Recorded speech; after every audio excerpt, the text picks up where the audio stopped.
Hello Geeks and Gamers, Matt Lemke here with True Gamer Goggles, and today we are going to do another flip through. This flip through is of the Heavy Gear Blitz Forged in Fire Southern Field Guide. You can tell right away that it's a step up from the last field, well, not the last field guide, but from the previous version. It's a thick book, paper bound, good stock. It's about 160 to 180 pages, depending on how many pages there are for the data cards. It is soft back, so they did that to help drive the price down. You open the book up, and you see the stereotypical watermark picture that they put in all their books, or style of picture that they put in all their books. You start with the book with the history, and that's about 44 pages. And then you hit the vehicle compendium, which is where we're going to spend a lot of our time. I'm not going to ruin a lot of the fluff for you. I'm going to flip through some of the pages.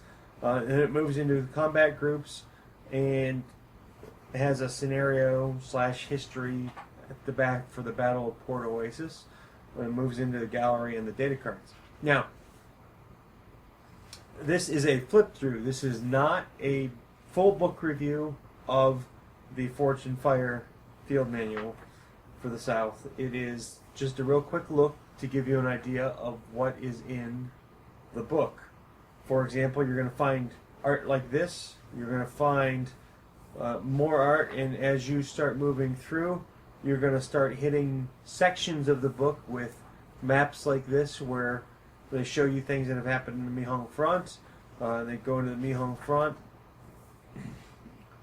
the Esperance front, Pacifica, and as you keep moving through the book, you start moving into the Southern Territories, and you get into a Southern Public, or the Southern Public, which I give you a breakdown here of the method of government, head of government, population, the capital.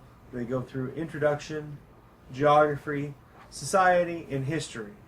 And they pretty much do this for the whole South. They go through, and you find more and more art. That gives you a basic idea, and then they start talking about things like the military, and they give you a general overview of like the Humanist Free Alliance.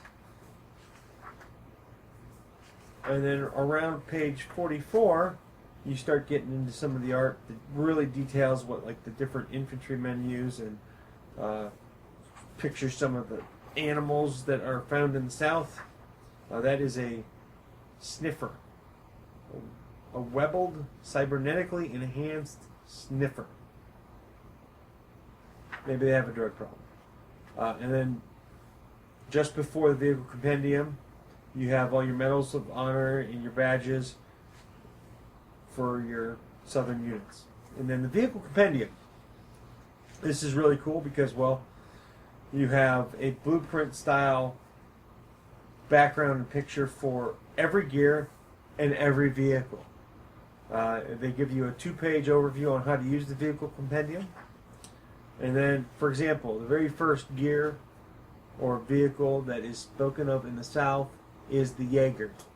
You have the blueprint of the Jaeger on the first page with a developmental history and then an operations history immediately below it. And then on the following page, you have all of the different variants of the Jaeger. You have standard, brawler, gunner, striking, blitz, command, flame Jaeger, buster flame Jaeger, longbow, and stripped down. So you have a pretty good references to how some of these things work. For example, the difference between the standard and the brawler is they tell you right here that the standard is a light autocannon with reloads, the LRP-24, 3-hand grenades, vibroblade, and anti-personnel grenade launcher. And the swamp variant can add amphibious to that. Now, if you go over to the brawler, you add the light grenade launcher and light auto to the light autocannon as a paratrooper gun, and you can add the swamp variant. And you can clearly see the difference between the light autocannon and the upgraded version. And pretty much the next 40 or 50 pages is done just like that. For example, we'll go ahead and we will scoot through a little bit and get to a couple. Oh, here you go. Here's the dragon. The dragon's all on one page. You have fire, force, and water dragon with the developmental history and the operations history. But what I wanted to do is get to... Well, we'll go to the Hun.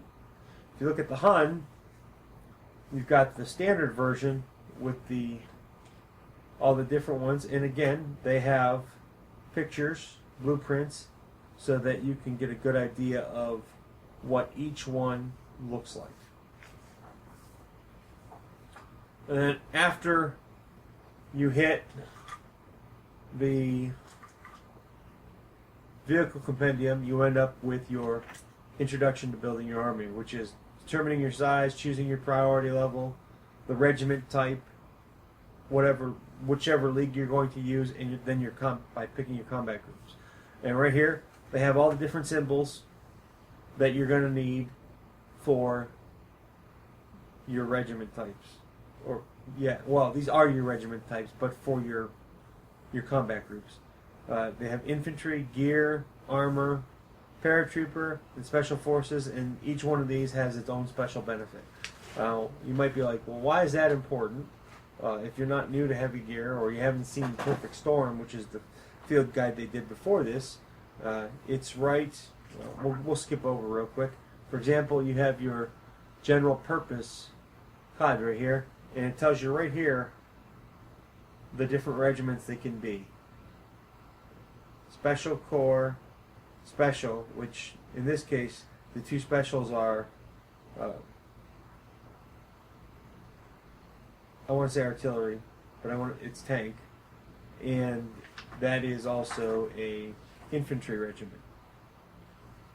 So you can take a look by doing that. If you're playing, you can count them as, they can count as either.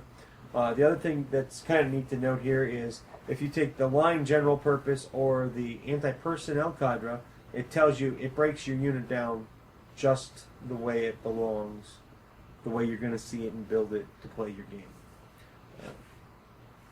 And then down below they have the general options and the veteran options for all of these combat groups. Now, what is really important to note, in my opinion, because I'm dumb sometimes, and it took me quite a while using Perfect Storm to figure this out, largely because I was lazy and I used, I want to say Heavy Gear Assault. That's the video game. It's on the tip of my tongue. Gear Garage. Instead of using my...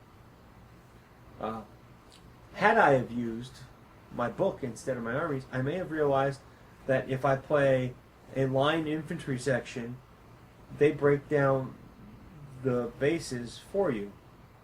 4-on-1, 3-on-1, and 3-on-1. 4-on-1, 3-on-1, 3-on-1. And that's how you build your platoon. Right out of the book. Just like that. And they do that for everything all the way across the board. They do it for their armored infantry platoons.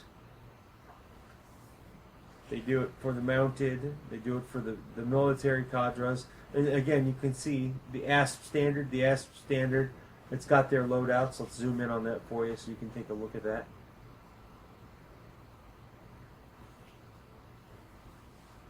You've got 3 standard ASPs, and then you've got a salamander standard and a salamander standard well.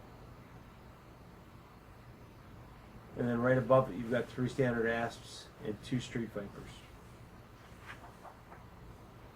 And then you move into the leagues, which we're not going to cover in too much detail. Basically, what you need to know is you align yourself with different, for lack of a better way to say it, we'll say government factions or political factions that are found within the South. And then each group has some special things that they can change around. Like the Republican cadre has the choice of these that they can swap in and out for certain groups within their build. And that goes on for another 10 or 15 pages, and then we move into the special characters section where we have all the characters listed that are important in the South, or at least fundamentally important at this point in time. There could be more that pop up here and there, and again, they do this in all their books. They kind of put it's more than a profile, but they put the body of the figure on, or of the character that they're portraying, and they go to town. And then you have Port Oasis, which is a historical battle in the game. And you have, what they do is they break down the colonial forces and the Terra Novan forces. I'm not going to say that you can go ahead and reenact this, but they break it down. You'd have to be pretty nuts to try and reenact this. 11,500 serf levy soldiers. I don't think I'm going to buy that many infantry. And they go through a couple different things. The Battle of Port Oasis at the gates of the old city continued. Then Burning Oasis and the Albigen Cauldron, or maybe it's Albigen, Phoenix, and then they move into the gallery like they have in pretty much all of their books. And we'll take a real quick look here at the paint jobs on some of the models in their gallery. Yeah, they are in print, but man, I'm not a big vehicle painter, but if I could paint vehicles like that, I'd probably paint them.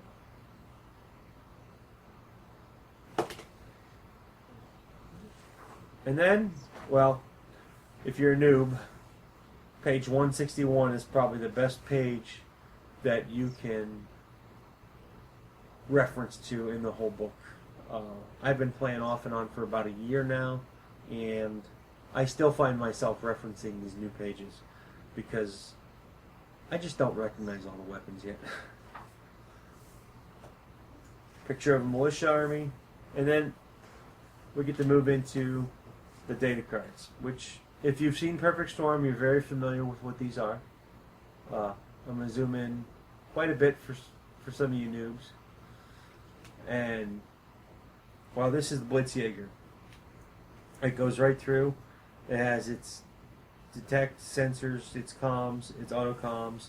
Then it has its different speeds and the modifiers you need for it, its armor, its overkill, and everything you would need, right down to the weapons with the ammo dots.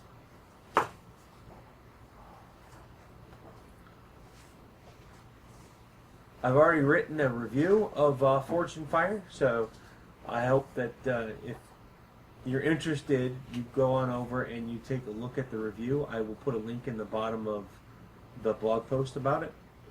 Thank you for watching, and this has been Matt Lemke with True Gamer Goggles, presenting the Heavy Gear Blitzed Forged in Fire Southern Field Guide flip through. Have a good day.